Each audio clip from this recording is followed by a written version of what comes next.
నేను కొణిదెల పవన్ కళ్యాణ్ అనే నేను శాసనం ద్వారా నిర్మితమైన భారత రాజ్యాంగం పట్ల నిజమైన విశ్వాసం, విధేయత చూపుతానని, భారతదేశ సార్వభౌమాధికారాన్ని, సమగ్రతని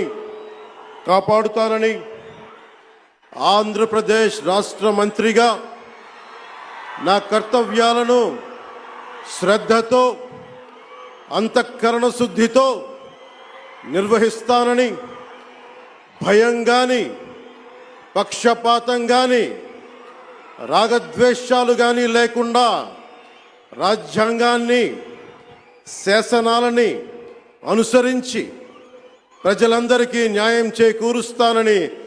దైవ సాక్షిగా ప్రమాణం చేస్తున్నాను.